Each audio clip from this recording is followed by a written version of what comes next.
Hey guys, and welcome to season 3 of Diehlman at Halftime, the NBA podcast that tops all others. I'm your host, Larry Diehlman. Before we get into our featured content for today, and before I do my podcast background explanation like always, there's breaking news that needs to be addressed. Well, besides the fact that I am recovering from a cold, so that's why my voice sounds weird today. We have a co host. For the first 2 seasons of the podcast, I've done this as a solo project. Starting this season, I have a partner as my co host. You've seen him plenty of times before as a recurring guest. You know him, you love him. Ladies and gentlemen, Chris DiPietro. Chris, are you ready to usher in this new era? I was born ready, Larry, and it's an honor and a privilege to be the co-host for an up and coming podcast. It's gonna be fun. This was one of the big changes that was foreshadowed in the season 2 finale. I'm excited to have conversations with someone throughout episodes instead of just on guest appearance episodes. And of course, I have conversations with you all as well. You know what I mean. Another piece of breaking news is the addition of a new social media platform. Dealman at Halftime has always been on Instagram and X, formerly known as Twitter. Joining those two is a Dealman at Halftime TikTok account. If you follow the podcast on social media, you might have seen the announcement back in early July. While Chris and I won't be doing any TikTok dances on there, hopefully, I've been looking into getting on TikTok for a minute. The government threatening to shut it down every 5 minutes stopped me from doing it earlier, and plus it's easier to bring it at the start of a new season. Chris will be taking over as our social media manager. One of his first orders of business was retiring the original podcast logo, and he changed our social media handles. We'll get to that later. Anyway, let's turn to the podcast background stuff. I am currently 24 years old and currently the director of athletic communications at Immaculata University in Immaculata, Pennsylvania. I have 2 bachelor's degrees from Rowan University, one in sports communication and media and one in journalism. While I was at Rowan, I was involved with writing for the school newspaper, The Wit.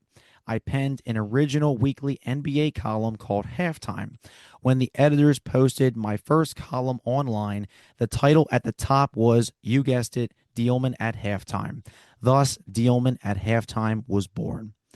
Chris, give a little background about yourself. All right, my name is David Christian DiPietro. Go by Chris, always have. I am pursuing my bachelor's degree in accounting at Rowan University and also trying to pursue my CPA. Um, I don't quite have the writing credentials that Larry has with his articles and radio appearances, but I compensate with that by knowing ball. So that's what I pride myself on. It's gonna be a lot of fun. Our dynamic this season, I can't wait. Yeah, I think Chris knowing ball is definitely a an A plus credential. So Sure is, sure is. yeah, oh, absolutely. So let's break down a typical episode format for this podcast in case you don't know already. A quick disclaimer though. This podcast is not one that only covers, let's say, the Thunder, Celtics, or the Knicks. Over the course of the season, we will cover all 30 NBA teams at least once. This brings us to our third change. With the addition of Chris, Dealman at halftime will be altering its format. In the first 2 seasons, I've done a more rigid, scripted lineup of highlight, low light, random stat, and game of the week. The intro section, where I look at news stories from the previous week, will stick around. Game of the week is also staying. However, highlight, low light, and random stat will be officially retired and replaced by conversational, casual discussions. It pains me to say that, but it had to be done. We'll also try to feature a guest in as many episodes throughout the year as possible. We might not have a guest on every episode, but we'll try to mix in new faces and old friends. The actual guests and when they'll appear are to be determined. As mentioned a moment ago, each episode will begin with a general overview of the NBA from the past week. This could be little news stories or a bombshell trade that just happened. Then we'll get into our main discourse. We'd like to go deeper into team coverage than simply records and when the next games are. Game of the Week survived the chopping block of changes. This has been an exclusive feature on the Diehlman at Halftime podcast that did not exist while I wrote for The Whip. Here we look at the NBA schedule for the week to find a game that might be worth watching, and we'll briefly break it down. The range for games each week will be from the day we record the episode until the day before the next episode. For example, if we record an episode on Monday, the range will be from Monday through Sunday. This section could be any teams, anytime. Maybe we'll do Mavericks Lakers one week because of Cooper Flag and Luka Doncic, or maybe we'll talk about Bucks Pacers when Miles Turner returns to Indiana. Finally, we'll conclude with a small section to wrap things up for the episode. There's a lot of moving parts here. New co host, new social media stuff, new episode format. Hell, even the music is changing. The trap beats that you've been hearing as segue music for the past 2 years, gone. I've replaced it with a jazzy extended theme of the Diehlman at halftime intro outro music. The jazz intro outro music, as well as the new segue music, were all written by me. Chris and I are excited for these alterations. We hope you are too. Now that we've explained all of that, let's get started.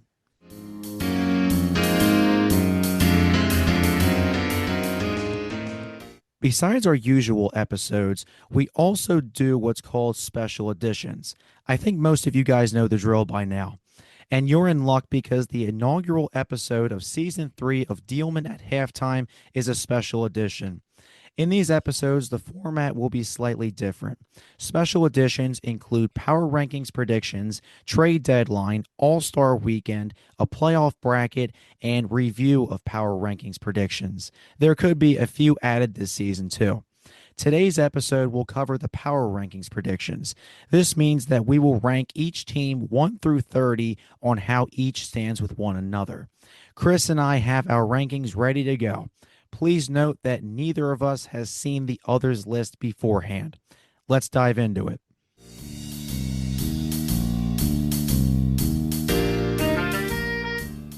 The offseason is over. Opening week is here. Another season of NBA hoops is set to tip off. The Western Conference will be as strong as it's ever been. The Eastern Conference is up for grabs with Boston and Indiana dealing with season-ending injuries to their superstars. The Oklahoma City Thunder are young and inexperienced based on age, but they have a new name, champion. The Thunder are built for years to come. Does anyone stand a chance at stopping them, or will Oklahoma City bulldoze anyone who stands in their path? To kick off season 3 of Diehlman at Halftime, and possibly the best season yet, this episode is entitled Diehlman at Tip-Off, the 25-26 NBA season forecast. Chris, hit it. So, who's raising eyebrows at the moment? As we begin with a special edition of Diehlman at Halftime, please note that our predictions were made before the NBA season opener on Tuesday, October 21st, 2025.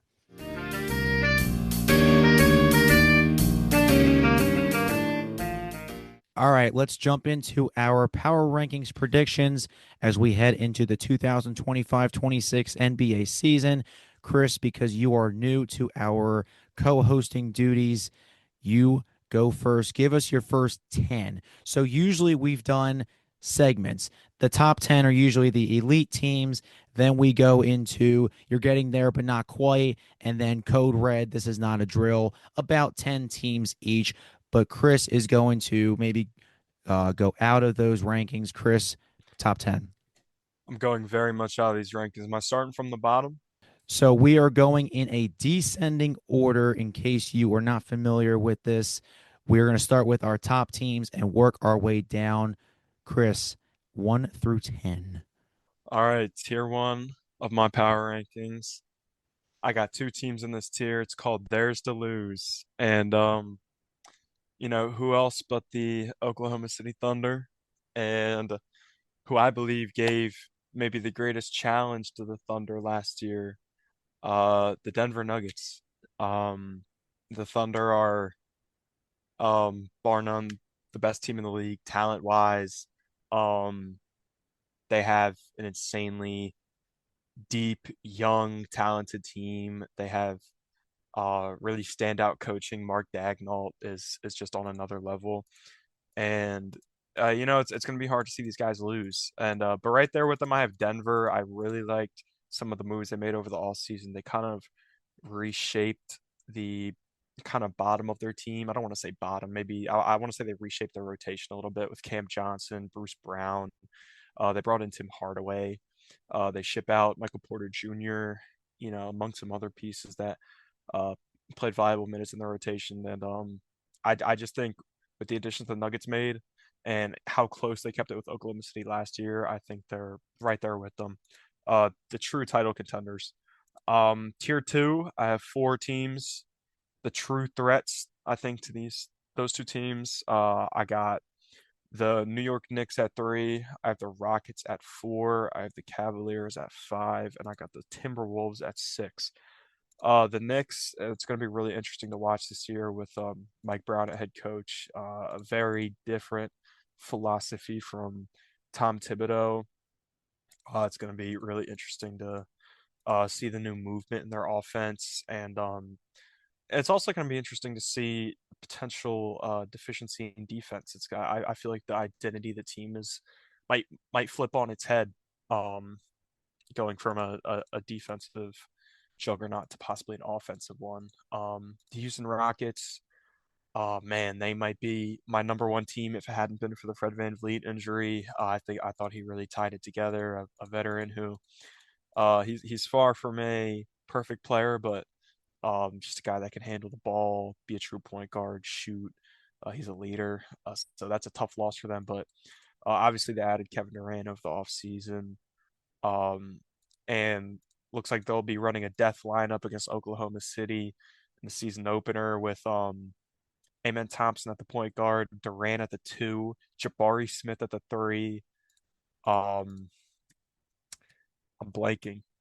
Shangoon and Adams. Sengun at the four, and Steven Adams at the five. That is going to be something to behold. But they are also just immensely talented, immensely deep, very well coached. Ime Udoka. It's going to be really interesting to see Reed Shepherd this year. I think he's the X factor after they lost Van Vliet. I think a lot is going to be riding on him. But they're an amazing team on paper. But we'll see. Cleveland again, immensely talented.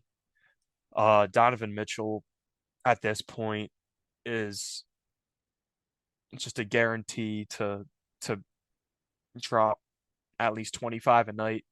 And he's an explosive scorer. I think Evan Mobley took a big step last year. Garland's that elite true point guard for them. And Jaren Allen holds it down. Mobley's a little bit thinner, a little more versatile, but Allen really holds down the paint. It's going to be interesting to see Alonzo Ball for them this year. Ty Jerome played well for them last year, but I think he was a bit of a liability defensively, and that's where Alonzo Ball can really step in and make a difference. But I don't think they're as deep as these other teams I mentioned, and I don't think they're as well coached. Kenny Atkinson is a good coach, but you know we've seen him run some pretty bottom of the barrel operations, um, and obviously he's done a good job with this Cavaliers group so far. But uh, I feel like he's one of those coaches where you'll see him in his early years in a franchise and he'll look good, and then um, in anywhere from 1 to 3 years, you'll see the fan base maybe calling for his head if they don't keep showing progression in the postseason because they've been capped at the divisional round. That they have all the talent to go really deep, but we'll see about everything in between there. The Timberwolves, it's going to be really interesting to see how um the chemistry comes together between Randall DiVincenzo with the rest of that group. I really thought it started to take off towards the end of last year. They looked really good. Obviously, made the conference final. Um, and we'll see if Anthony Edwards can take another leap. Um, Obviously, he's an absolute superstar. He took as many threes as ever last year. and shot pretty efficiently on them. Um, but we'll see how Gobert plays as well. He's getting up there in age. I think the real question mark on this team is Mike Conley. I think it's the point guard position. Mike Conley is really getting up there in age compared to Gobert. And Conley, he got exposed last year in the playoffs for his defense. It was hard to watch as, a basketball fan that appreciates Mike Conley. He's a legend of the game, but he was really starting to fall behind defensively, athletically last year, and they don't quite have the depth behind them to make me comfortable. Rob Dillingham hasn't really showed much so far. He hasn't had a great opportunity to play, but if there's any year for him to show that he can be a championship level player, then it's got to be this year because I think we'll see a decline in Mike Conley's efforts. But we'll move on to the next tier, tier three, the Sleeping Giants. I have three tiers in this tier, and at the seventh spot in my power rankings, I have the Orlando Magic. At number eight, I have the San Antonio Spurs. And at number nine, I have the Atlanta Hawks. The Magic are just such a fun young team. Their defense is going to be elite this year.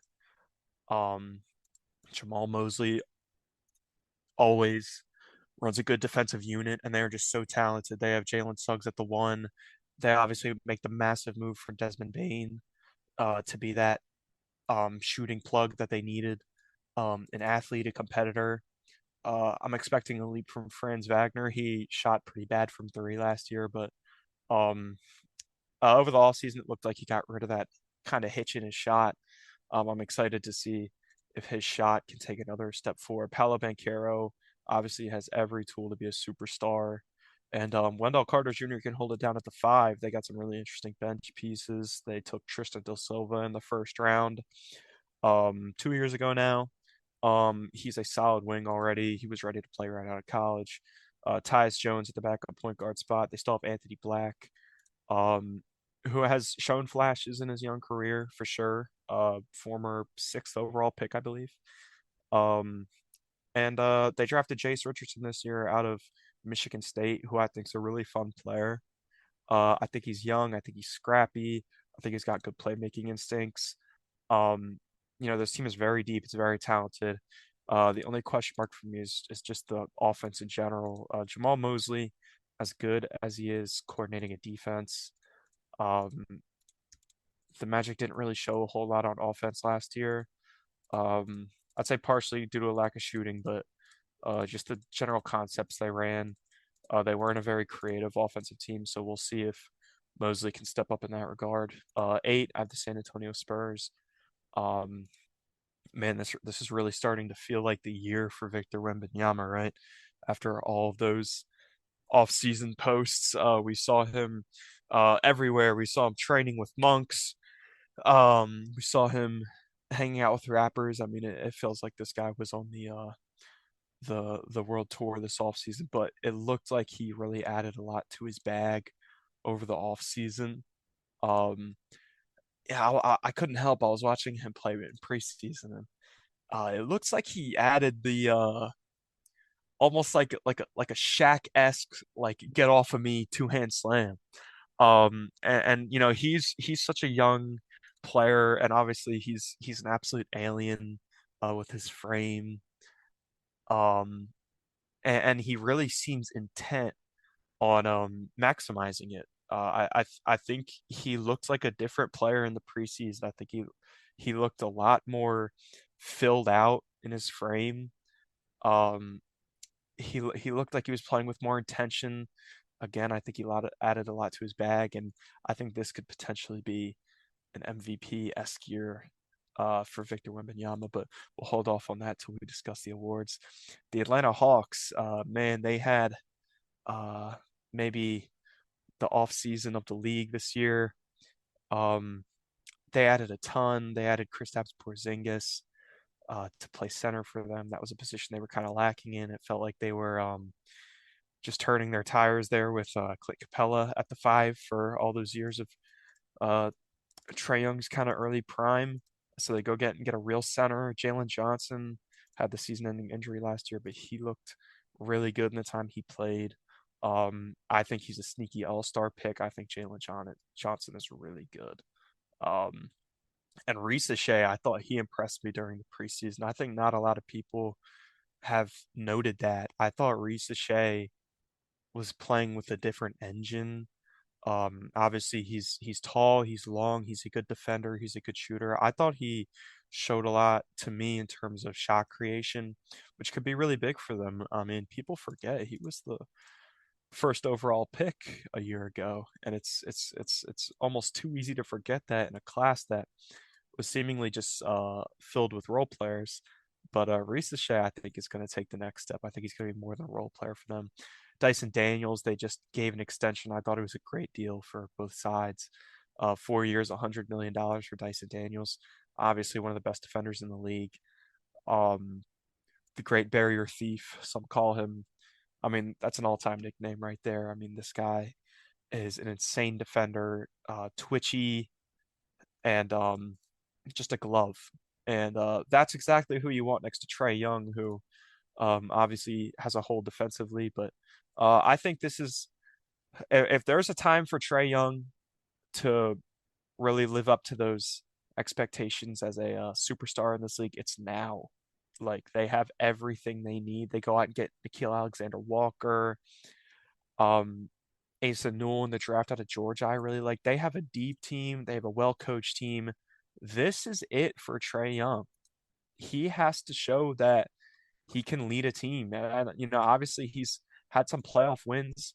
Um, but he's already 27. You kind of start to think of him still as this young budding star, but this is the time for Trae Young. And but the Hawks are really talented. They're really well coached. Um, and I've always really liked Trae Young. He's always been really fun to watch to me, especially in Madison Square Garden. It's always a treat to watch him in New York. But yeah, I have the Atlanta Hawks at 9. They're a really fun team who won the offseason. And that rounds out a 9, but I don't want to split my tiers up, so I'll stop there with my 3 sleeping giants. Pretty good list overall. We actually kind of have a similar, at least top five. We actually have a couple that line up exactly, and or just some that are relatively in the same areas. Hmm. So, all right, Let's hear 'em, baby. number one, I think it's pretty obvious, the Oklahoma City Thunder, because of course. Of course. Number two, it might be a cop out answer, but only because they did so damn good last year. I'm putting the Cleveland Cavaliers at number two. We Mm, line up exactly at number three with the New York Knicks. Then I have the Denver Nuggets, Houston Rockets at number five, Milwaukee Bucks, Minnesota Timberwolves. I put the LA Lakers at eight, Detroit Pistons, and the Orlando Magic to round out my top 10. So oh, the as Lakers that high gets me. I don't know how to feel yeah, about that. I don't know how to feel about that, Larry. so I mean Oklahoma City, obviously, the reigning champs, Shea Gilgeous-Alexander, max extension. They have a young core.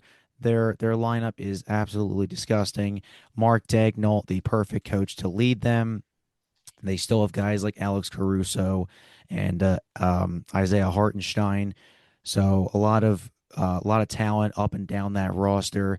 The Cavs, you have a 64 win team. I know they disappointed last year in the playoffs, but remember they were also injured. They faced the Boston Celtics. They were injured to hell. And you go out and get a guy like Lonzo Ball. Is he the same guy he once was? Absolutely not. But it's still Lonzo Ball. He can play defense. He can facilitate. Um, I mean, you look at the lineup the Cavs had when they were pretty much ending their season against Boston, and they were running basically the bench unit against the Celtics starters. Like it really was unfair, to be quite honest. So that's why I have them at number two for now. We both agreed. The Knicks at number three. Hold on, Larry. I have to contest you on the Cavs take. Oh no. When Garland, who's not the healthiest, comes out, and Donovan Mitchell, who's not the healthiest, comes out, and Evan Mobley, who's big, tall, and frail. I'll give you Jared Allen. He's seems pretty healthy to me. DeAndre Hunter, whatever. Man, I don't like their depth. Lonzo Ball, I think, is a great sixth man. Again, given that he can stay healthy. But after that, it's Sam Merrill, it's Dean Wade.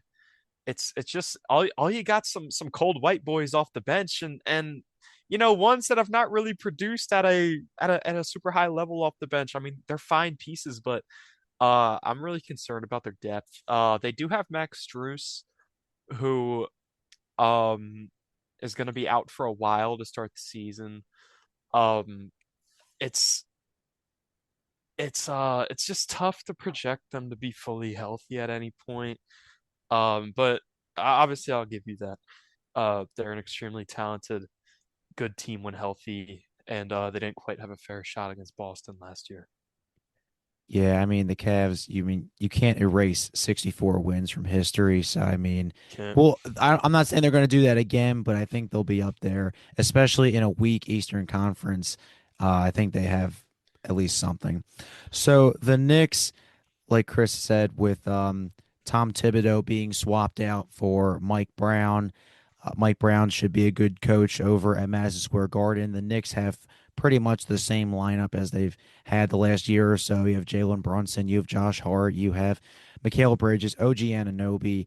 Tom Thibodeau obviously was mocked. He's always been mocked for his lack of a bench unit, or just he doesn't want to use the bench unit. Maybe Mike Brown will unlock said bench unit. So I think the Knicks have something to something to prove there again in a weak Eastern Conference. Denver Nuggets switching out Michael Porter Jr. for Cam Johnson. I think that's a fairly good deal for them. Bringing back Bruce Brown, I think, was a great move that they made, because you think about it, Bruce Brown was in Denver for 1 year and he helped them win a championship. So I think maybe that'll kind of breathe some life into his career. He's bounced around a little Yeah. bit, I and love him being back there. He kind of just felt like he was drifting for the last couple of years. He got that contract to play for Toronto, I believe. He got that 2 year, I think it was 44 million with Toronto, I want to say. Wherever and it was somewhere he wasn't really motivated to play, and and I think playing with Jokic Christian is good. Brown just got an extension, and He sure did, yeah. he's good. So I think Denver's going to be nasty as always. The Houston Rockets, as Chris said, with that big man lineup. I mean, getting Kevin Durant and getting rid of Jalen Green, who was absolutely um, not good. Let's put it that way. In the That's nice. playoffs, against the Warriors, they were the number 2 seed and they lost to a 7 seed. So getting Kevin Durant with Alperon Şengün and um, big guy Steven Adams, definitely, um, definitely crazy. Um, and then pretty much going from there to round out my top 10. So the Bucks getting Miles Turner from Indiana. Miles Turner has to be he might be better than Jordan in terms of the GOAT, in terms of being in trade rumors every single year. Michael Jordan is one of the greatest players of all time. Miles Turner might be one of the greatest players of all time in terms of being in trade rumors. And so he finally gets out of Indiana, and that completely dissolves the Pacers' chances of doing anything. Well, besides what else happened.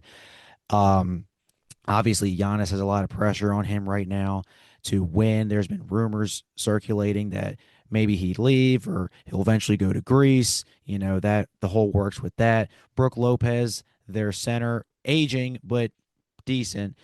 He is now with the Clippers, so the Bucks, I think, getting Miles Turner as an upgrade definitely helps. Timberwolves, one of the better defenses in the league, and they're had a little bit of rocky start last year, but they're looking to bounce back after that tough loss to, speak of the devil, the Lakers. This is the first full season of Luka Doncic in LA, and potentially he lost some weight. I know there's the whole LeBron sciatica thing, but if Luka pans out how the Lakers hope he pans out, I think they have something. The only issue with the Lakers is their center issues. DeAndre Ayton is not exactly Victor Wembanyama or Rudy Gobert in terms of defense. Um, but anybody I think is better than Jackson Hayes in the big 2025. So Yeah, am I wrong? Am I wrong though? Um, I don't think so. I actually do think JJ Redick had him playing pretty motivated last year. I think he was serviceable at points, but it's when you have Aiton coming out and Jackson Hayes coming in, you're not exactly feeling very enthusiastic about your rim protection and your paint presence. So I won't contend you on that. Yeah, so I think Luca getting a full year in LA should definitely help. And then rounding out my top 10, we have the Detroit Pistons and the Orlando Magic. The Pistons got Duncan Robinson from the Miami Heat. He's not exactly a guy who's going to be a 3 and D. He's more of a shooter, and if he's not hitting his threes, it's not good. But once he's hitting those threes, he can be a great asset for JB Bickerstaff and the Detroit Pistons. And they grew last year, so you're honestly expecting another step this year under Cade Cunningham. And of course, the Orlando Magic went all in to get Desmond Bain from the Memphis Grizzlies. Um, He's a 3 and D guy. He can give you 20 a game. He can give you 3-point shooting. He can give you defense. And the issue the Magic had last year was, they could play some defense. They can't score if their life depended on it. It was like, oh, they're last in scoring, or oh, they're last in like 3-point percentage. Well, now you have a guy who can score and shoot threes. That's why they gave up like 4 or 5 first round picks for him. So I think the Magic definitely have a chance to improve in an Eastern Conference that definitely is lacking teams right now. Yeah, I love him this year.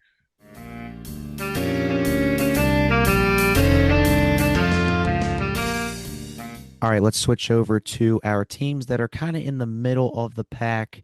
Chris, you got some tiers. You said you got like another 10 grouping. What do you got?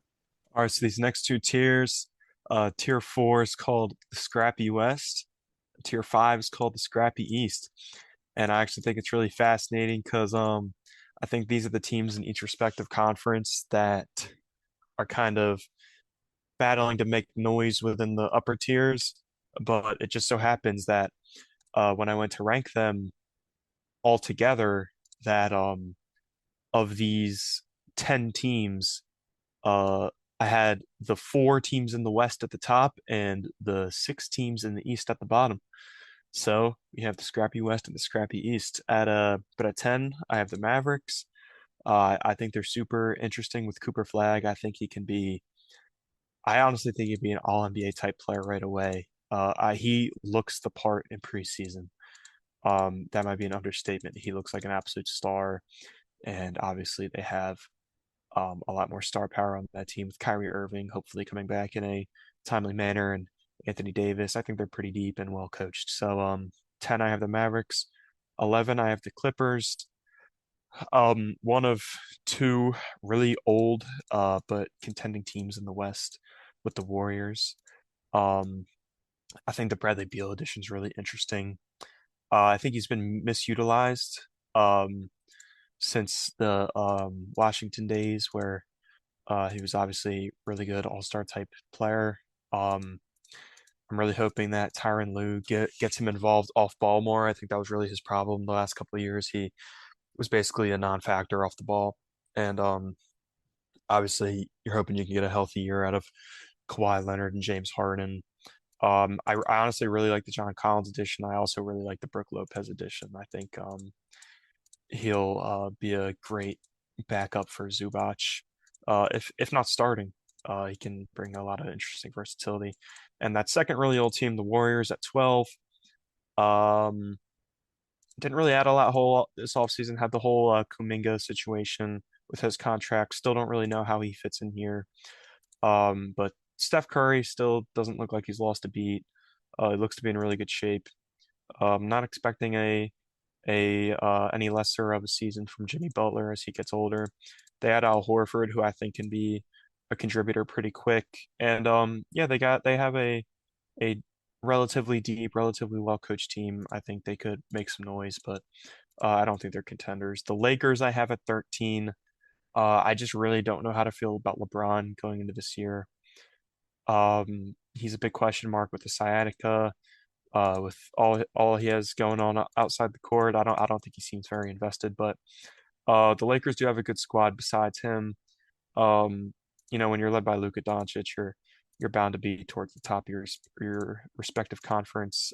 They're putting Gabe Vincent in the starting lineup to start this year, which I don't think is great for any team. But when you have him playing alongside Luka Doncic, Rui Hachimura, DeAndre Ayton, and a potentially hindered LeBron James on defense, I'm not very encouraged. But JJ Redick's done some creative things on both sides of the ball, so I think they'll be good. And now we'll head into the scrappy East. All these teams I think are worse than those previous West teams I mentioned, but obviously still can still make noise within the East. I have the Pistons at 14, um, pretty substantially lower than you had them, but um, obviously a great team. I think Cade Cunningham is a superstar. Doesn't quite have the name value yet, but he is an absolute monster. He can do everything. What I think is really going to hurt them this year is the um what's his name? Why am I blanking? You know his name, the shooter, the gambler, Gambler. 3-point percentage Oh, leader. Malik Beasley. How could I forget Malik Beasley? That's gonna really sting them, I think. I do not think Duncan Robinson is an apt replacement for him. I mean, Malik Beasley was just on another level last year. I mean, he whenever I saw the Pistons play, I mean, I felt like he was not missing. Yeah, now we Um, know why. right, right. Guy was betting on his over 3-point makes, and he was down on with all due respect. I think that's a huge loss, though. I think it's an overlooked loss.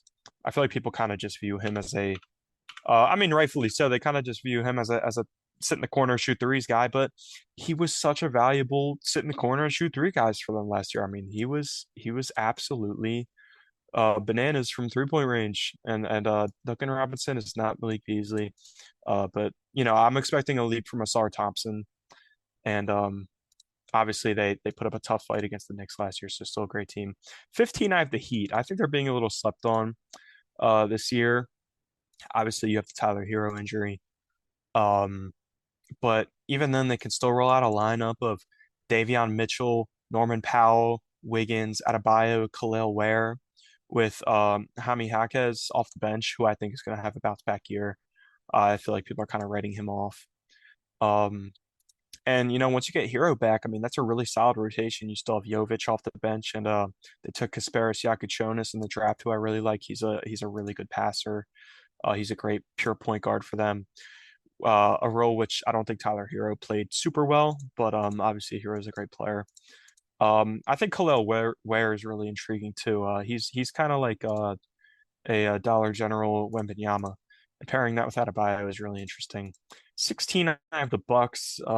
Another pretty substantial disagreement we've had. But honestly, when I look at all these teams, I think I might be sleeping on the Bucks the most, despite how uh sad their roster looks, to be honest. I mean, it's just Giannis and friends. Obviously Miles Turner's a great player. Kyle Kuzma, I won't comment on Kyle Kuzma. Hopefully he can be an NBA caliber starter for them this year. They have those friends I mentioned, those Giannis and friends. Are they great basketball players? Probably not, but they can shoot. And if you're just gonna let Giannis play hero ball, and get quadruple teamed every other possession, you need to surround him with guys that can shoot. And with the limited amount of roster mobility they had, I think they did a good job of surrounding him with guys that could shoot. How could we forget about elite NBA head coach Doc Rivers, though, my dude? See, that hurts too. That hurts too. Doc Rivers is just a sad coach, and I think he brings his despair to every organization. But I will say he could definitely get them to a good 47 wins before the inevitable playoff collapse. But the Bucks, about a middle of the road team for me, but I could see them outplaying this in my ranking. The Pacers I have at 17. I think people are sleeping a little bit on the Pacers. It goes without saying they lost their engine, Halliburton, for the season. Um, But, similar to the Heat losing Hero, I mean, you can still roll out a pretty good lineup of Nemhard, Mathurin, Neesmith, Siakam, and Isaiah Jackson. They bring in Jay Huff. Johnny Furphy's going to have a role this year. Man, he's going to be in the coldest white boy of the league conversations. He's got an absolutely insane dunk package.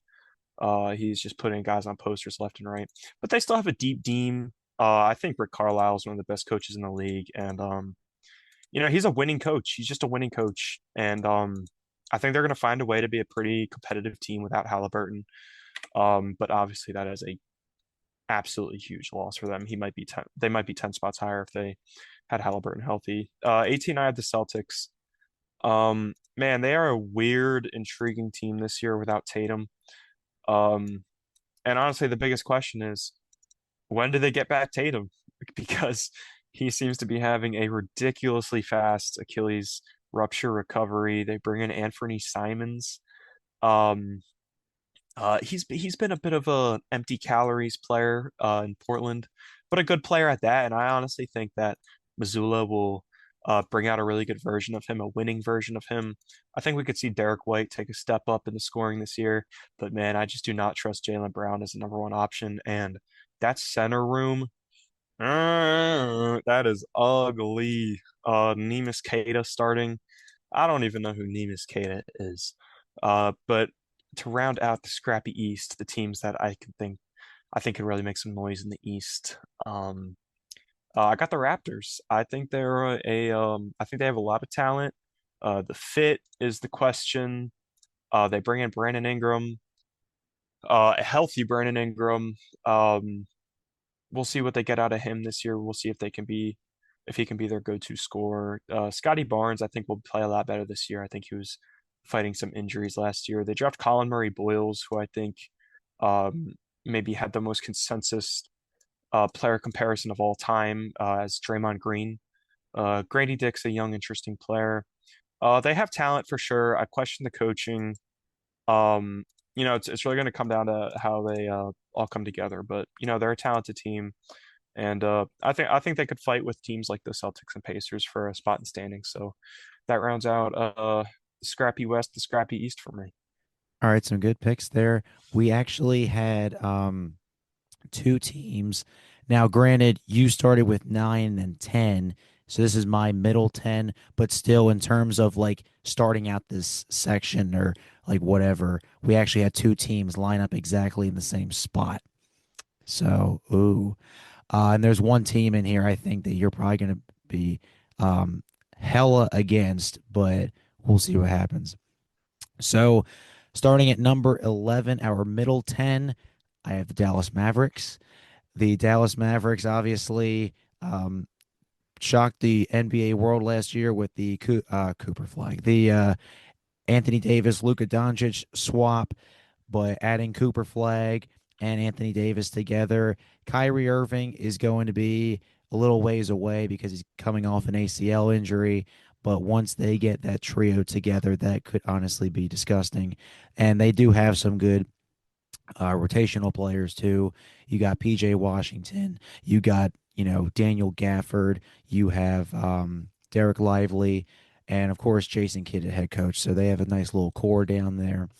And then the other team that we lined up exactly, the LA Clippers, are next. So you have Bradley Beal, Brooke Lopez, John Collins, like you said, all interesting moves. Norman Powell is gone. He was one of their main scorers last year, but Kawhi was healthy last year. And depending on what his role could be, Chris Paul's back in LA, baby. So You light my fire. You light my fire. We'll see what he's Chris got left in the Paul's back. tank. He's not going to be all NBA first team Chris Paul, but still an intriguing option for the Clippers. Yeah, we'll see. He'll be fun there. Coming in at the next three, I'll pair these three together. I have the Sixers, the Celtics, and the Pacers at 13, 14, and 15. Was who at 14, 13, sorry. was that a cough or was that a laughing cough? That was like a I'm a little floored by what I just heard, cough. The Um Sixers, okay, okay. I okay. know we are from the Philadelphia Talk, area. talk. Just talk, Larry. I like to think the Sixers have something this year. Maybe Embiid and Paul George stay healthy. Maybe Tyrese Maxey will keep doing what he's doing. Maybe VJ Edgecombe will do things, and Jared McCain. Who knows? I'd like to think the Sixers can step up in a weak Eastern Conference, but we'll have to see. The only reason I have the Celtics and the Pacers where they are, I know they are high, and based on my answer, um, they, you know, I don't know, but I have them because the Celtics are winners. The Celtics, no matter what their roster looks like, they always find ways to win. It's like devil magic. I don't know how, but the Celtics always find ways to win. Joe Mazzulla is a serial killer He's a winner, man. for some of those answers he gives. That man is a serial killer. Um, They're gonna start talking about Missoula's culture like they do Spoelstra's, I think. I mean, yeah. the guy just wins. Yeah, so with the Celtics, we know Tatum's out for at least the majority of the season. And what's interesting about the Celtics, no more Kristaps Porzingis or Drew Holiday. They were cap casualties due to the dreaded two words, the second apron. So they were cap casualties. Porzingis now with the Hawks and Holiday with the Portland Trailblazers. I'm surprised he stayed, but okay. So that's why I have the Celtics a little bit higher. The Pacers, they were out Halliburton this year. Miles Turner is gone, but they still have relatively the same core from their magical finals run. They still have Pascal Siakam leading the show now. They have guys like Benedict Mathurin. You have who am I missing here? I'm blanking here. You Nemhard. said, yeah, Nemhard. Thank you. You have Andrew Nemhard. So they still have a great core. Maybe they'll step up and kind of be in the middle of the pack here. So the next two I have the Chicago Bulls and the Golden State Warriors. The Bulls just re signed Josh Giddey. They got him from the Thunder. He was a cast off before the Thunder went on their championship run. Josh Giddey is there to stay for now. They got Isaac Okoro, a defensive player, in exchange for Lonzo Ball. So um, maybe they can get something out of him. The Warriors, they got Al Horford after what seemed like 1,000 years in free agency. Jonathan Kuminga is somehow back after all that drama with Steve Kerr, and the core is a little bit old, but I think maybe they can do something at the very minimum in the play-in tournament. So rounding out my bottom three in my middle 10 teams. So this is teams 18, 19, and 20. And I know Chris might have a reaction here. I have the Miami Heat because they got Norman Powell from the Clippers. Duncan Robinson is gone. Tyler Hero, maybe does that injury linger to start the season at the very least? So we'll see how the Heat can do. And plus, they always kind of sleep in the regular season. They don't really care until late March, early April. So that's why I kind of have them a little bit lower. I have an Eh, interesting thought about the Heat. Yes. We um we know the days of the Jimmy Butler Heat, always a contender in the East, Oh, and of course. I'm not saying I'm not saying this guy's Jimmy Butler. But are we sure Norman Powell cannot bring some of that scoring energy to this team? I mean, obviously he had a little bit of a late season breakout, and while he's not Jimmy Butler, while he's not this take over playoff games type of performer, they were really lacking a go get a bucket guy last year, and I think people are kind of sleeping on that potential fit with the Heat. I think that's an awesome fit. I didn't think he was a great fit in LA, despite the great year he had. I think it's an awesome fit in Miami. I think he's gonna make them a more serious kind of threat if they do make Yeah. the playoffs, which I believe they will. Oh no, they should. I'm just saying, like the Heat, they're usually in the play-in tournament. I think Powell can be great paired with like Andrew Wiggins and all that, but and Bam Adebayo. But I just think the Heat kind of just don't give two flying craps about the regular season, and they will heat up at the end of the regular season. So Ooh, I see what you did there. I know, I'm such a comedian. Too good, too good. And then to wrap out my middle tier, I know I might get hate for this. I have the Spurs, and the Portland Oh Trailblazers. my God, I did not even realize. Larry, All right, all are right, you all right. kidding me? All Okay, right. go, go, Before you go. think I'm high or something, let me explain. So That's the what I think, all right. Spurs, Wemby is coming off blood clots, first of all. So maybe I hope he gets back to where he was. Obviously, blood That boy clots. chilling, bro. This isn't like, oh, he sprained his thumb in the preseason. I mean, blood clots, that's why Chris Bosh retired. So obviously a serious injury. Hopefully he gets back to what he was doing before he went out last year. You're also dealing with a lot of young and new pieces. De'Aaron Fox is here to stay. Mitch Johnson, the head coach, was pretty much the head coach last year, so another round with him.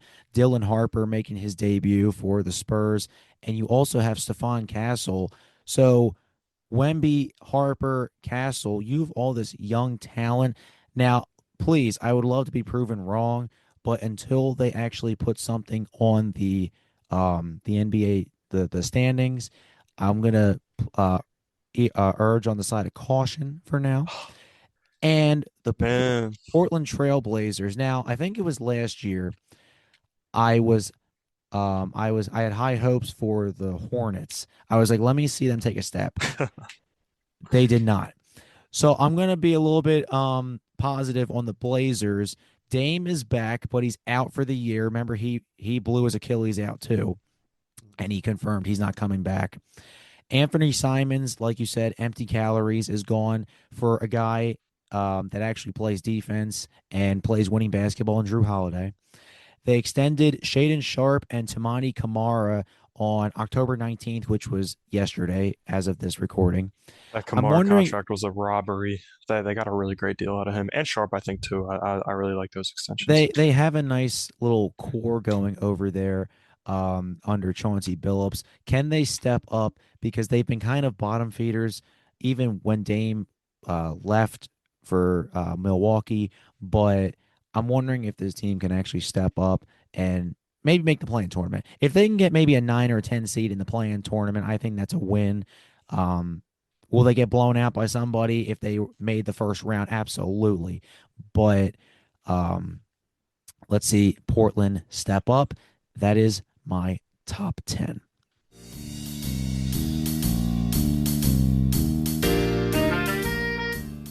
All right. So switching now to our final tiers. It'll be my 10, and for Chris, it'll be his final 11. Chris, your final 11. All right, I'll sprint through these. Tier six, just under those serious teams in either conference. Maybe the most unserious team in the league, um, based on previous expectations. Tier six, I have the scratch ticket. And no, not the scratch tickets. I have the scratch ticket alone in tier six, Philadelphia 76ers. I would love to see them up at 13.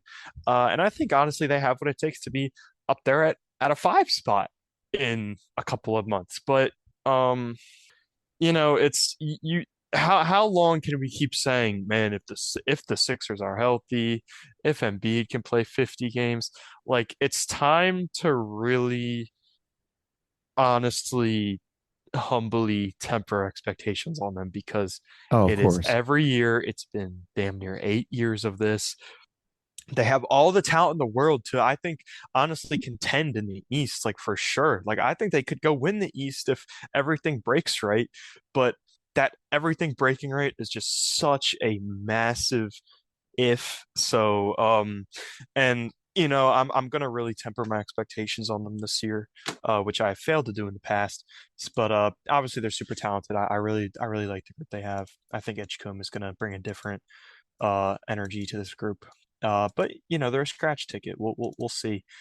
Might win you $1, might win you 500. So we'll see about that. Tier seven, I have the play-in Powerball. I think these are some teams that could be pretty fun to watch and could make some noise in their respective conferences in the race to the play-in. Um, especially considering um how just filled with talent the NBA is nowadays. I really think they need to expand. So many teams are just so good, but I think these teams can make some noise. 21, I have the Trailblazers. They have a great young core. Uh, I really love the extensions they just gave out to Kamara and Shaden Sharp respectively, but man, I just don't know how to feel about Chauncey Billups, and I don't know who steps up for them when they need a bucket. Um, you're hoping Shaden Sharp can be that guy, but I don't think he's put that in concrete. 22, I have the Pelicans. Um, I was expecting to be a lot lower on them. But I look Interesting, I look interesting. I look up and down the depth chart. I think they're a really fun team. I think that this is a spot where Jordan Poole can kind of thrive. Um, Jordan Poole is in the empty calorie Hall of Fame, I think. But we saw him play winning basketball for the Warriors or uh maybe he wasn't playing winning basketball, but he was playing for a winning basketball team. I think he was a solid contributor, even though there were questions about his efficiency and shot taking. But I mean, like, this is a spot where he's gonna have the ball in his hands, and he's a veteran. He's had the chance to put up those empty calories. I think this is a spot for him where he could really win. Trey Murphy, Herb Jones, Zion, and Yves Missy to round out that starting lineup. I mean, that's a fun lineup. I like the potential of Jeremiah Fears, and they trade up for Derek Queen. I hate that trade up for Derek Queen, but I don't hate the player. Um, just hate the move. And they're a fun team. I think Jordan Poole will be really interesting to follow this year. The Suns, a really weird group after trading Kevin Durant, but I do really like that they were able to get Dylan Brooks. Um, for as much as he is in Twitter headlines, he's a great shooter, great energy guy. Um, I like the Mark Williams addition. I really like Kaman Maluak they drafted. I think he's got a lot of potential. Um, so I like their front court. But just kind of a weird, empty group. And Jalen Green is not exactly the type of player you want next to Devin Booker. We'll see if his efficiency can improve. I have the Hornets at 24. I was initially really excited about this team, and honestly, I still am, but I just can't put them too high up yet. I was really high on them last year as well, and they disappointed. But I really like Konka Nipple. I really think he could tie this group together. It feels like they have a lot of players who kind of need the ball in their hands to look good, and Knipple absolutely does not. He can really shoot the ball at a high level and um, play defense and just play inspiring basketball. I think their center spot initially looks like a weakness with Musa Diabate and Ryan Kalkbrenner, but I actually really like these guys. I'm kind of intrigued by their center room, and obviously get Brandon Miller back, who uh, it could be a Paul George light for them. They're a fun team. I'm excited to see what they can do. That rounds out the play-in Powerball, and these next six teams. This is where I really start to enter uh the teams that I'm really just not too excited about. Tier 8, I have the Identity Crisis, a very aptly named tier with the Kings at 25, the Grizzlies at 26, and the Bulls at 27. For all these teams, I can say just what are they doing? They don't know what they want to be as a franchise. I thought the Grizzlies were really building something fascinating with Bane, and obviously they get a good return for him. But with now they're kind of left with just like a hollow corpse of a team that looked very, very, very promising just 3 years ago. You don't know what you're going to get out of John Morant and Jaren Jackson Jr. are obviously good players, but in terms of their availability, you don't know what you're going to get. Just ahead of Don't them, forget that that absolutely timely coaching change like right before the playoffs too. yeah, like, yeah, I really question the direction of this franchise and the other two I'm about to mention. I have the Kings right ahead of them. Um, Again, it really kind of just felt like uh they built the West Bulls. They go get DeRozan and Levine, and they have some solid pieces, I think. I think they could be a 30-ish win team, but like that's all they can be. It's kind of just like a matter of a lack of direction with them. Um, I will say, I like Keegan Murray, even though he's hurt, and I like their rookie they drafted, Nick Clifford. They have some pieces for sure. That's why I have them ahead of the Grizzlies and Bulls. But again, just I don't like Doug Christie as a coach. It's kind of just like, what are we doing here? Bulls, what are we doing here? They're just addicted to going, like 34 and whatever 82 minus 34 is. That they're just addicted to 30 win teams. Um, I will 48. 48. Thank you. I will say I think Matas Pucelis is interesting. But and Josh Giddey um obviously played pretty well, especially towards the end of last year.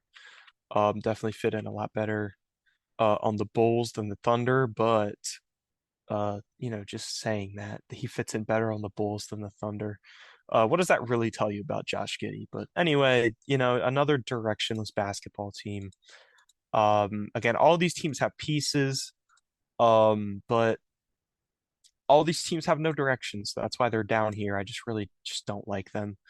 And tier nine, another very aptly named tier, I think. Uh, Debanza, Peterson, and Carlos Boozer, the distinct top three draft prospects for 2026. And these three teams are hoping to end up with one each. I got the Jazz at 28, the Wizards at 29, and the Nets at 30. The Jazz, another team that kind of has pieces, I think kind of has maybe more of a direction than the identity crisis teams, but maybe more of a lack of talent than those teams, hence why they're below them. I wonder, Will Hardy lives a fun life, man. Will Hardy just goes to work, yells at a bunch of young guys, um, wins 20 games and gets extensions. You know, I don't really know what Will Hardy is, but man, he's probably gonna have one of the best jobs in the league. They got some young pieces for sure. It's intriguing what Ace Bailey's gonna be able to do. Um, he might slowly carve out a spot on the empty calories Mount Rushmore throughout his career. We'll see if he can add more to his winning basketball bag. Because he looked good scoring in the preseason, but um, I question virtually everything else about him. The Wizards, all these teams have fun young pieces, but uh, just that they're running at McCollum, Chris Middleton, and another Unk this year, and they're just surrounded by a bunch of kids. Uh, Again, it's such a stacked NBA rich with talent. I just don't think they're going to hold up. And the Nets, to me, are clearly the worst team in the league.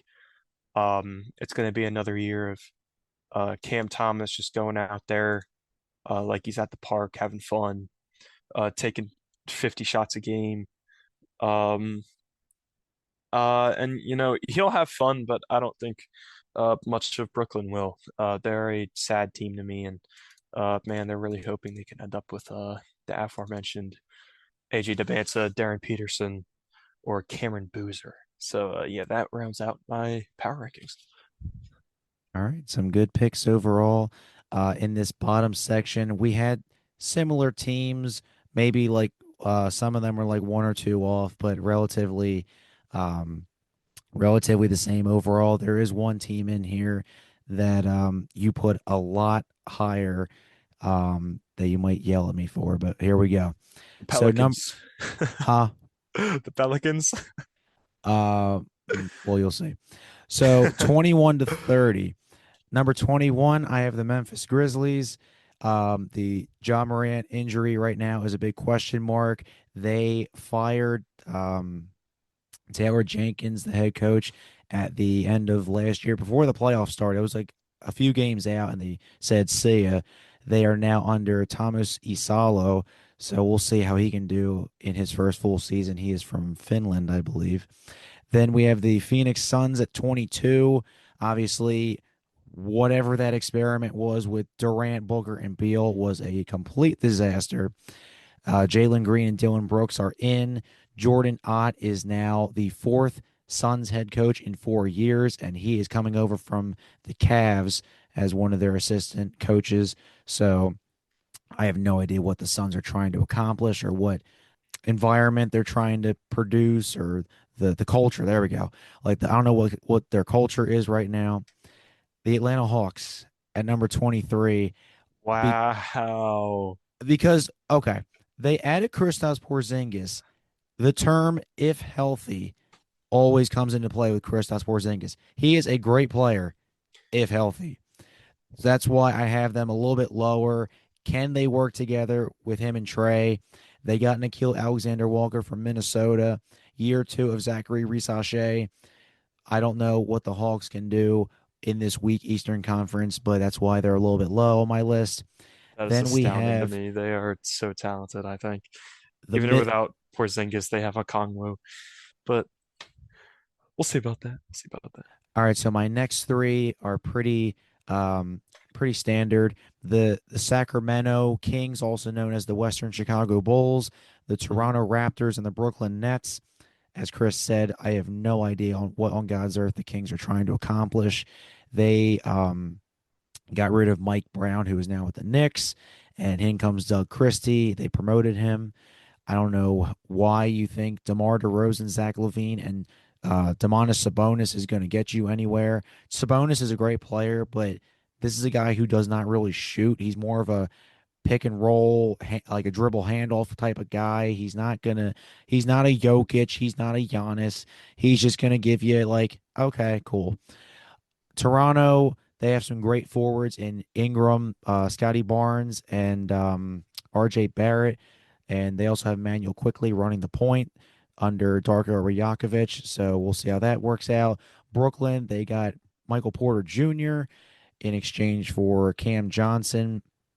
So um, I'm interested to see what Cam Thomas does again. Like Chris said, might just be a guy at a park just chucking up shots. You never know, but the Brooklyn Nets are at that point in my list. And then the final four from number 27 to number 30. Here we go. The Washington Wizards, Charlotte Hornets, Utah Jazz, and rounding out the New Orleans Pelicans. So I have the Pelicans as the worst team in the league. Um, my reasoning, I hear you smirking over there. So the Wizards shipped out Jordan Poole for CJ McCollum, and you also have old ass Chris Middleton. You got Cam Whitmore from Houston. They have a nice little core, but they do have an unk lineup over there. If this was like 2019, McCollum and Middleton would have been nice, but maybe Cam Whitmore can get some minutes under Brian Keefe. And then you have the Hornets. LaMelo Ball just can never stay healthy. I'm sorry, he just can't. Maybe him, Brandon Miller, and Con Knipple can do something under Charles Lee, but until LaMelo I like their actually, coach, man. oh yeah, absolutely. Until LaMelo can actually stay healthy and pretend he's not made of glass, maybe the Hornets can do something. That's why I'm a little low on them. The Utah Jazz, Ace Bailey, that good lord, that was an interesting draft process. He looked so depressed when they announced his name to the Utah Jazz. I mean, I think anybody would be going to the Utah Jazz, but Ace Bailey might be putting some empty calories for a while. Will Hardy, like you said, probably has the best job in the league. And can they turn flashiness into wins? And finally, the New Orleans Pelicans. I don't know with them. No more Brandon Ingram, no more CJ McCollum. Zion Williamson is one of the biggest Skinny Zion, baby. skinny Zion. Zion Williamson is one of the biggest what ifs in the league, maybe even all time. He just can never stay healthy. This is year 7 of this experiment or era, whatever you want to call this. Jordan Poole, you conveniently left out the fact Jordan Poole was putting up empty stats in Washington. So I don't know if he's going to do anything in New Orleans. It's as if they just put up a new backdrop and said, "All right, buddy, you know, here you go." So I don't know. Him and Poole, like Zion and Poole, could be interesting, but we'll see. They're not doing anything in the West as of right now. That's why I have them at number 30.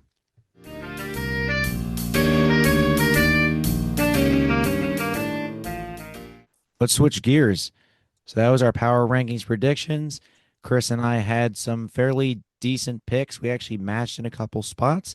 Overall, I thought they were some good predictions, and we'll see how they turn out. Remember, we will do another special edition episode like this in April. We will review our power rankings predictions from this episode and see how good or bad we did. Moving on, major award predictions. So Chris and I looked at the six usual major awards, and we'll also have another like mini section that relates to this in just a few moments. So we have most valuable player, rookie of the year, coach of the year, defensive player of the year, sixth man of the year, and most improved player. I will go first. Chris will go next, and we will go. We will just go down the line one by one and see how we match up.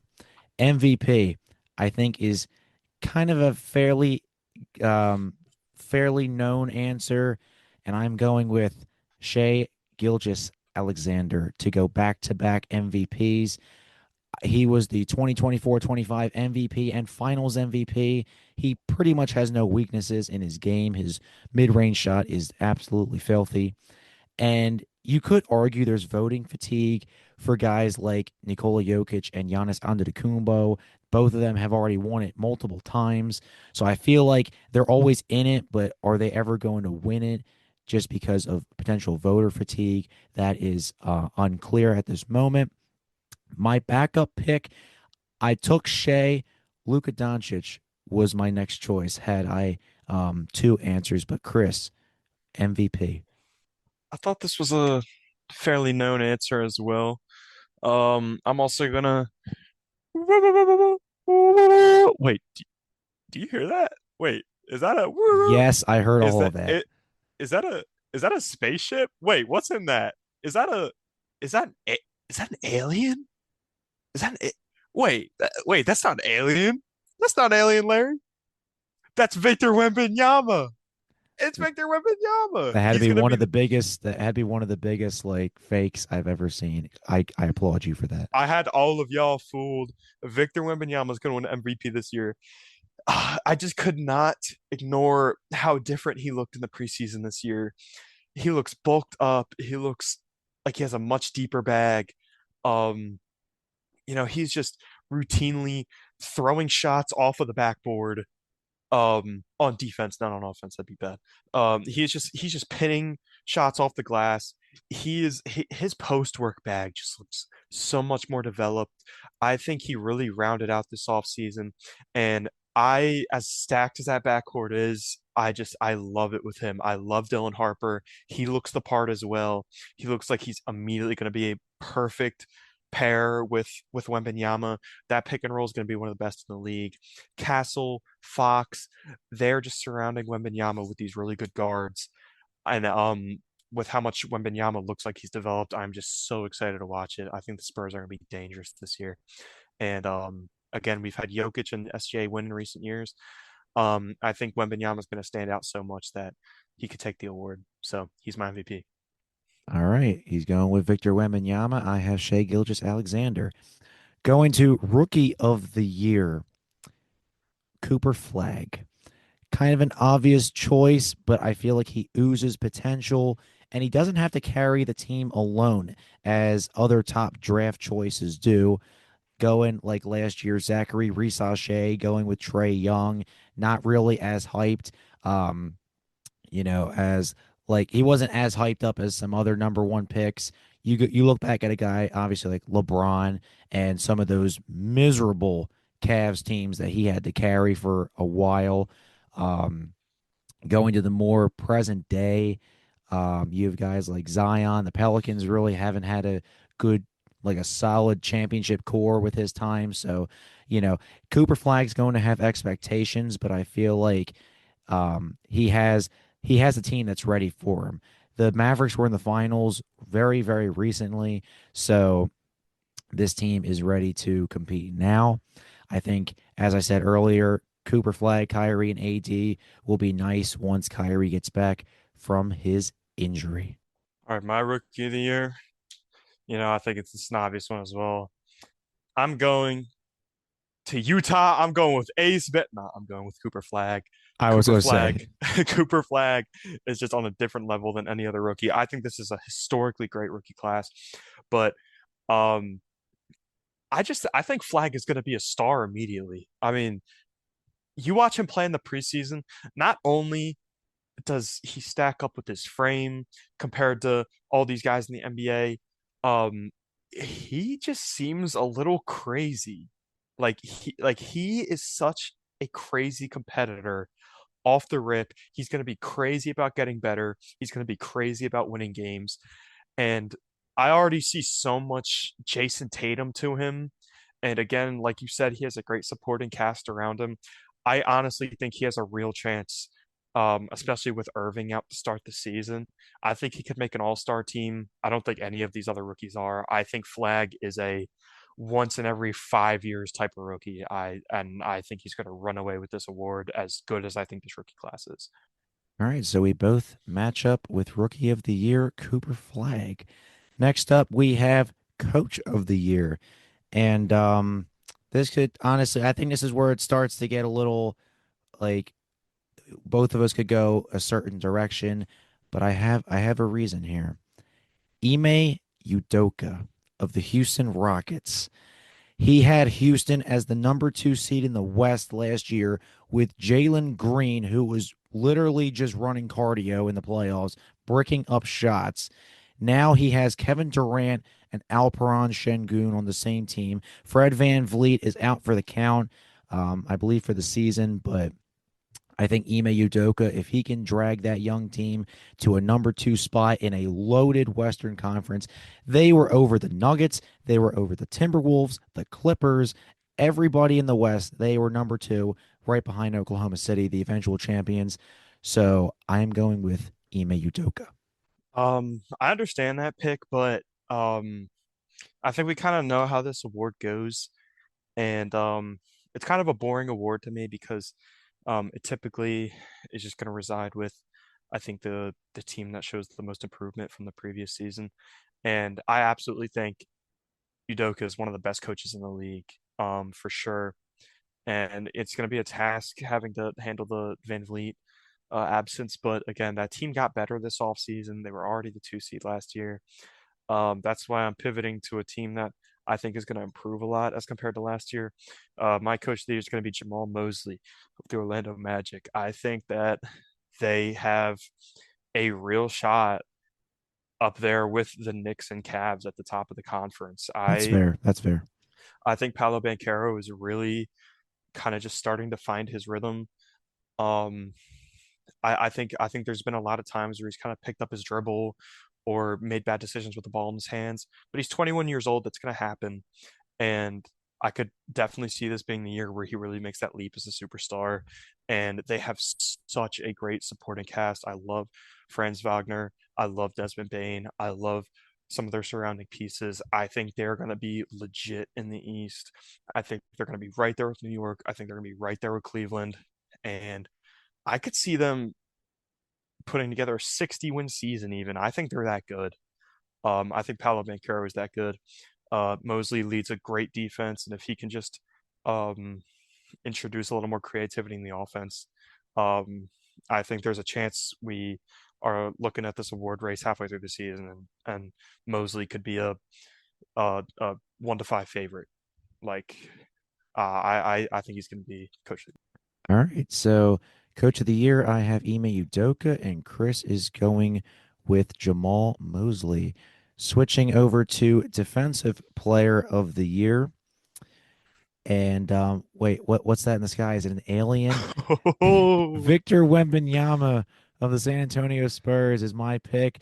He had his 2024-25 season cut short to deep vein thrombosis, which is basically just blood clots.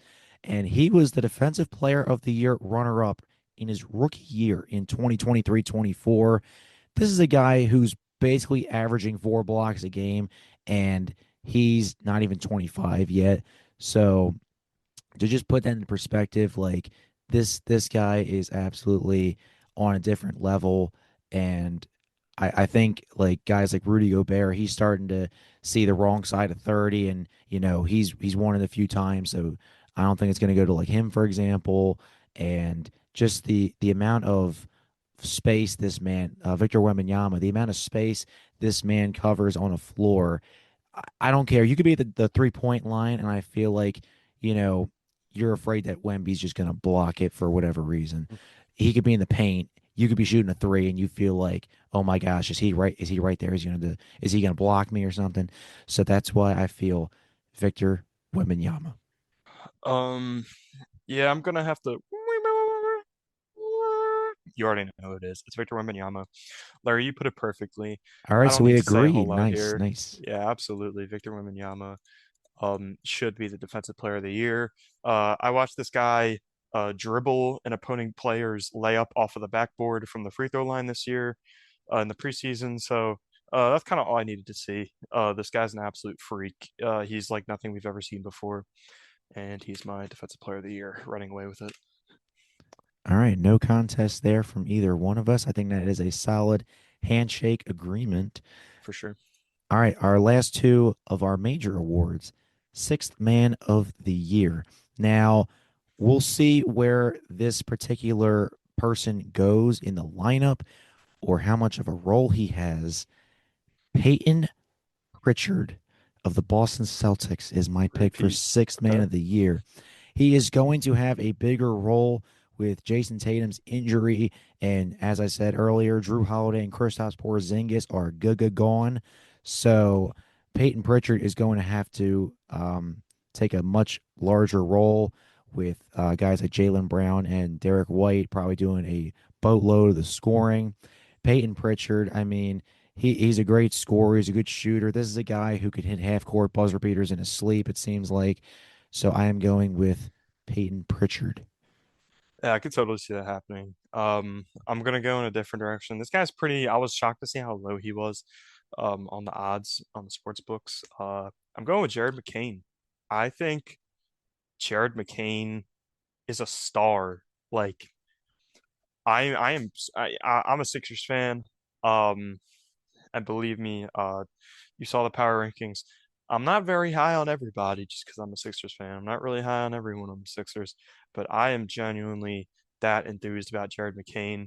I think he is so Steph Curry like in his movements on and off ball, his quick release. I think that he would have ran away with Rookie of the Year last year. Even with Stefan, especially with even with Stefan Castle being as good as he was, I really love Stefan Castle. I think he could have a bigger, meaner, more physical Drew Holiday type career. Um, but I really think McCain's a star. And I think he's kind of going to be forced to the bench, given that the Sixers already have Grimes, drafted Edgecombe. He's starting the season, and Maxey obviously, and McCain obviously hurt his thumb. So he's uh going to be coming off of the bench when he returns, and but I think he's a starting caliber player in this league for sure. Absolutely, and I think he has star potential, and I think he um is a total outlier compared to a lot of other of these candidates. I think McCain's that much better. He's my sixth man. A good pick. A good pick. So you have Jared McCain. I have Peyton Pritchard. Finally, for our major awards, most improved player, Jared McCain. So you said that, and I was like, oh, wow. So most improved player, I have going to Jared McCain. As Chris just said, he was running away with Rookie of the Year last year. He was averaging 15.3 points per game on a shooting spread of 46, 38, 87, which respectively is 46% from the field, 38 from three, and 87 at the free throw line. He started 8 of 23 games before bowing out for the season due to injury. Jared McCain of the 76ers is my pick. I like it. I like it. You know, I'm high on him. Um, as I shared with you 5 minutes ago. My most improved player. I think a lot of people this year, including being the odds-on favorite, are going with the Thompson twin this year. But I think they're going with the wrong Thompson twin. My most improved player is Asar Thompson. Ooh. Um, I thought the odds-on favorite right now is Amen. which I think is totally warranted. I think he has such a high ceiling as a player. Him and Asar, as I'll get to, I think are two of the best athletes, if not the two best athletes in the league. They're super long. They have springy bounce, springy acceleration. They just totally stand out when you watch them on a basketball court. But I don't know if Amen Thompson's role is conducive enough to winning Most Improved Player. I think he's more buried in the scoring hierarchy than last year with Durant coming over. Even with Fred VanVleet out. I think Thompson is going to be obviously an amazing player. I think he's going to take a step up. But I just love Asar Thompson's outlook on taking a leap. The Pistons really didn't do anything major in the offseason. They lost Malik Beasley, who took a ton of shots for them last year.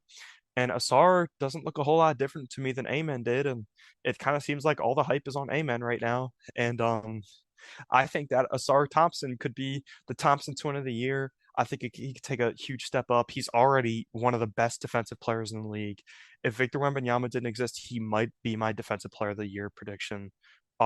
He's just an unreal athlete, an unreal defender, and I'd really like to see him be a little more aggressive in the scoring this year.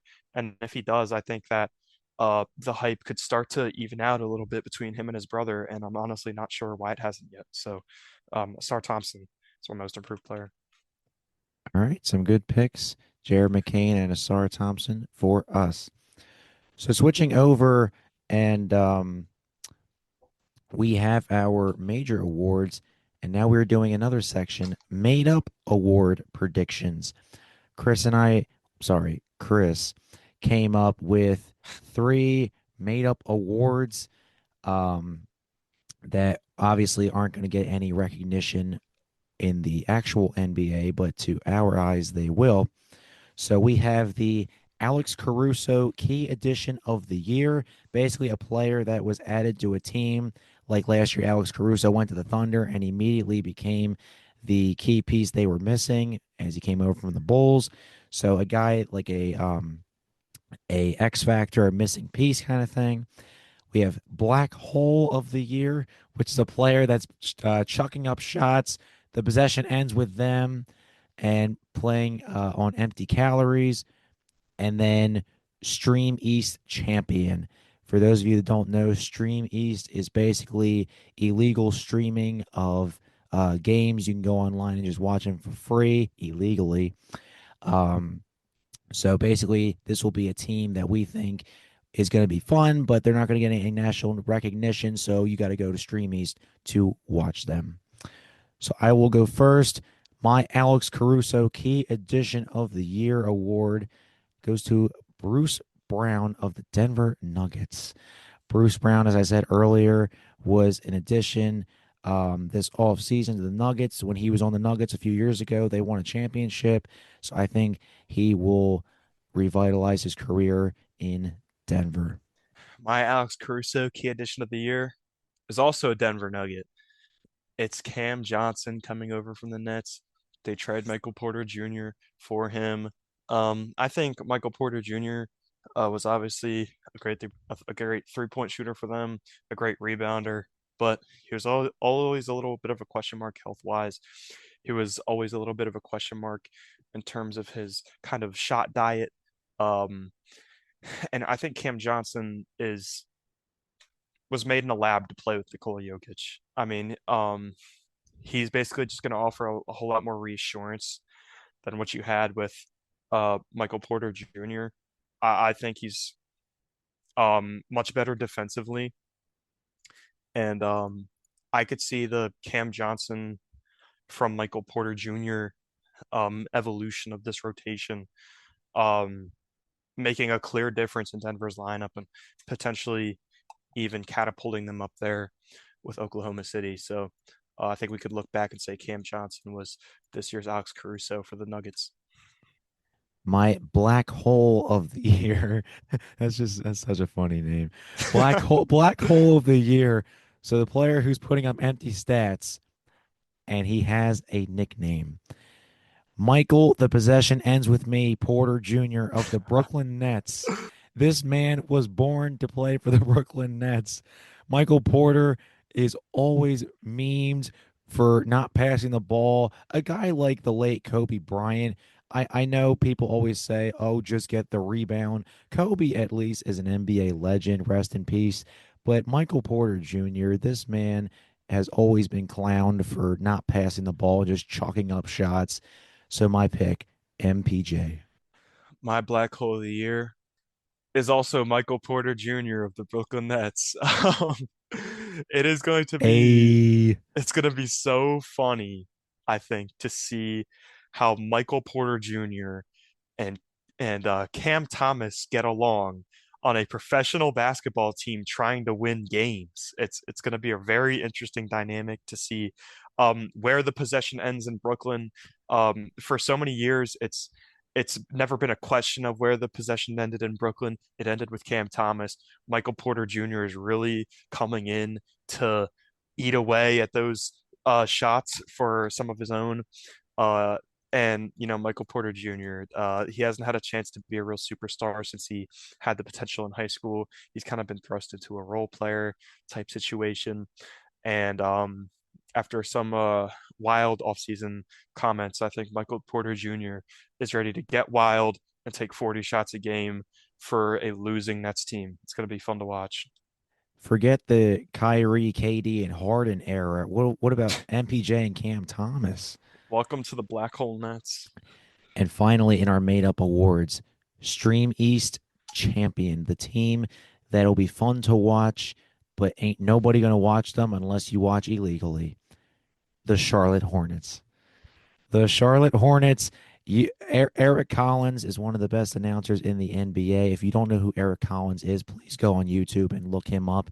He is the Charlotte Hornets local play-by-play TV announcer. That man is on another level. But um, I think LaMelo Ball, Con Knipple, and Brandon Miller and the rest of the Hornets, they are always a fun team to watch, especially when Eric Collins is in his hum diddly d and how do you do era.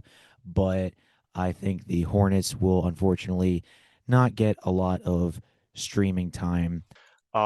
Larry, we had two respective Nuggets as our key addition of the year. We both had Michael Porter Jr. as our Black Hole of the year, and my Streamies champion is the Charlotte Hornets. Um, What you the know, hell? as much of a foundation um Con Knipple might bring to this team in terms of winning basketball, a guy who's willing to play any role. Um, we cannot forget this is a team led by LaMelo Ball, Brandon Miller, who um could be but wants to be Paul George, and Miles Bridges, who is a very questionable player on and off the court. And of course, you're gonna have Eric Collins in your ear if you're gonna be watching the Charlotte Hornets this year. It's gonna be lobs from half court, from LaMelo to Miles Bridges and Eric Collins, bursting out his vocal cords. Brandon Miller's return, I think, will be fun. Um, he's a player I really like. Again, I think he's a little bit of he's got some Paul George in him. And they also got Colin Sexton, who I think is a really slept on addition. And I always really enjoy watching Colin Sexton. So might be a bad team, but they will definitely be a fun team to watch. Ladies and gentlemen, I promise you, none of these picks throughout this episode did Chris and I compare notes to. So Nope. the fact that we both had pretty much the same made up awards is awesome. Yeah.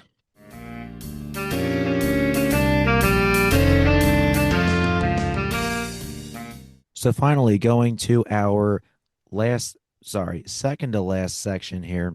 Interesting storylines to watch. So Chris and I have five storylines that we are going to be interested in looking at and keeping tabs on, and we'll go rapid fire here. We won't go too in depth or anything. hmm hmm So Chris, you may go first. One, two, three, four, and five. Okay. My most interesting storyline I think to follow this year is going to be Tatum's alien-like recovery from the Achilles injury. Obviously tore it against New York in the playoffs. Um, but just recently, videos came out of him sprinting and dunking on an NBA court, which seems almost inconceivable at this point. It's been 5 months, and he already looks like he's getting close to a return to play. And if he can return pretty soon, that uh, has a huge impact on the Celtics' chances this year and totally changes the complexion of the East. So that'll be really interesting to follow. I think this could potentially be the disaster year for LeBron. Like I mentioned earlier, he's got so much going on outside the court right now. Um, he has the sciatica, um, and a scary situation I've thought of. I mean, what if they're mid-season and LeBron's hardly playing, and he looks like he's really drifting towards retirement, and that trade deadline starts to come up. You gotta wonder, the Lakers are not gonna want to just let LeBron uh sit and ride off into the sunset without getting some sort of assets for them. The Lakers are asset starved, and that could be kind of an ugly car crash mid-season between the Lakers and LeBron. So it's gonna be really interesting to follow LeBron this year. I think this is Trae Young's official superstar audition. I talked about it earlier in the power rankings. This is it for Trae Young. He's got so much talent around him. Quinn Snyder, I think, is a great coach. So many great young pieces. Jalen Johnson, Risa Shea, Dyson Daniels, Okongwu. They bring in Porzingis. They bring in Nikhil Alexander-Walker. This is a team that, if Trae Young is who we think he is, should be in the top half of the playoff seeds in the East this year. And I love Trae Young. I love watching him. He's honestly one of my favorite great players in the league. I hope that the Hawks can really take off this year. But this is it for Trae Young. This is a shot to prove that he's a high tier player in the league. Um, Something else I'm really interested to keep tabs on this year is if NBC can give NBA coverage a little life. I think people are kind of getting fed up of First Take and ESPN's coverage. It's lifeless. It's a lot of Lakers. It's a lot of LeBron James. And NBC, I think, has really made some interesting ads. I was shocked to see Michael Jordan is going to be on the team and he's going to have his own little segment. They bring in maybe the most infamous, maybe not infamous, that's probably the wrong word, probably the most renowned NBA YouTuber, Kenny Beecham, to the staff. I think they made so many interesting ads. I think it's going to be a really fun pivot from all the ESPN coverage that we're used to. And lastly, I just want to talk about this potentially historic rookie class. We talked about it with Flag. I mentioned it with Dylan Harper. I talked about how I think Ace Bailey could be primed for a big scoring year already. I think if I'm looking at him optimistically, he looks like a young Kevin Durant. Um, where he's kind of just going to come into the league and be a great scorer off the bat, and he's kind of going to have to figure everything else out along the way.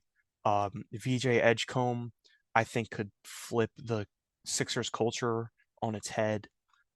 He is so fun, explosive. He's an absolute dog. It's gonna be fun to watch him. Trey Johnson, I think, can be a huge scoring boost, if not lead the Wizards in scoring this year. I can go on and on about the rookies in this class, even down towards the end of the first round. A guy like Jace Richardson, who I think will have a real impact for the Magic this year. Who, like I mentioned earlier, I think they could be a 60-win team. I think Jace Richardson, who went in the 20s of this draft class, can make a real impact on a team that I believe is that good. I think we could look at this draft class in 5 years and say, wow, that is an all-time Mount Rushmore-esque draft class. I'm happy my Sixers were at the top of it. I'm happy they got who they got. But I think this has the potential to be one of the best ever.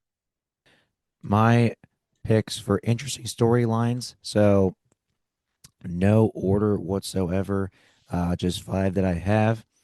Number one, how much longer can the Warriors' unk lineup play out with Steph Curry, Draymond Green, Jimmy Butler, and now Al Horford?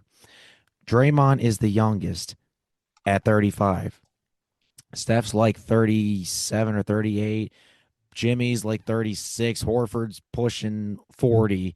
So I don't know when are they going to pull the plug. Steph Curry can play for a while, but the rest of this core, and considering Steve Kerr kind of has been allergic to developing younger talent, when are they going to say enough is enough? We need to start over. Klay Thompson's gone. Draymond Green can probably play for a little bit, but they went all in for Jimmy last year. So I don't know what this Warriors team is going to decide in the next couple of years. Number two, did Nico Harrison low key cook in the Luka trade? Was it good for both parties? Now, Hmm. I am a certified Nico Harrison hater, as you probably saw in season two. But looking at this with Cooper Flag, and no matter what you think, if the draft was rigged or not, and I know they have the lawyers that, nobody knows of the draft order, only one person knows in the entire building, blah, blah, blah.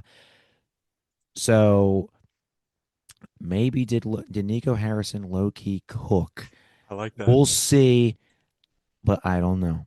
I like Number that. I like that. three, are the Sixers entering put up or shut up territory? Embiid has been out the last few years due to, you guessed it, more injuries. Paul George was a disaster last year. It might be time for the Sixers to either put up or shut up. They have the talent, they have coaches.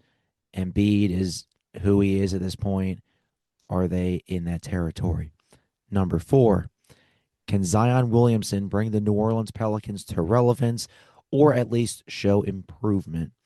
New Orleans has not made the playoffs with Zion, and this is year number 7 of him. Now, granted, he did miss a year a few years ago with an injury, and there's always been the concerns about his weight, and his contract, I think, had a weight clause in it.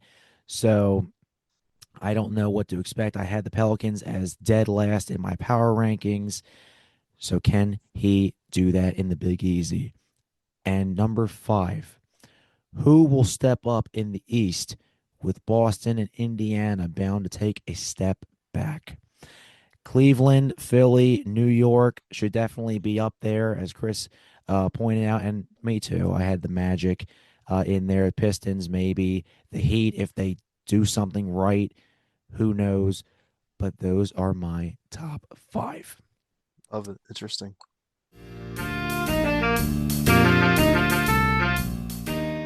So we've done power rankings, we've done awards, major awards, made up awards, storylines, and now we go to a finals prediction. So just a simple finals prediction, Chris. Who over who in how many games? I'm going with the Denver Nuggets over the New York Knicks in 6 games. And immediately you think, Interesting, interesting. why not Oklahoma City, right? And to be honest with you, um, I don't quite know either. It's a gut feeling I have. This is what these finals predictions are all about. The Nuggets did keep it super close with Oklahoma City last year before really blowing it in Game 7. And like I mentioned earlier, I really think that Cam Thomas, or not Cam Thomas, that'd be bad. The Cam Johnson addition can make a really big difference for the Nuggets this year. I think he is a perfect fit for Denver. Um, I love that they added Bruce Brown back to the team. I think they're really going to close the gap with Oklahoma City this year and kind of be on their level. We thought that the Thunder, or we thought that the Celtics just a year ago were going to run the NBA for the next 5 years. And I think the Thunder are built a lot better to maybe support those high type of ambitions. But I think it's only right that Jokic gets one, if not more, championships before he retires. He's truly an all-time great. He's already a top 10 player of all time for me. I think he's that good. Um, and I'm kind of just feeling he adds more to his resume this year. And the Knicks, I think, will make it out of an injured East. And I just think they're the most put together team, um, deepest team. We'll see with the Cavs. But I just don't really like their depth. I don't really like their coaching. I do really like Mike Brown. I think this is the Knicks year to go to the finals, but I think they come up short to the Nuggets, who I think are one of the best teams of this generation. We almost completely matched. Thunder over Knicks in 6. I see. Yeah. So close. I just think the Thunder are too good right now. I understand what you're saying about the Nuggets, but the Thunder, and I might be on recency bias. The Thunder, though, just they got that dog in them as a team. They have the depth, they have the youth, they have the coach. Remember too, the Nuggets are under a new coach.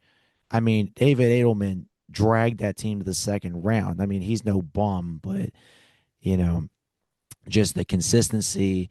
And now you have another full year of Caruso and Hartenstein and the rest of that depth. Shea Gilgeous-Alexander obviously is just on another level. So I'm going Thunder Knicks 6 games. And away we go.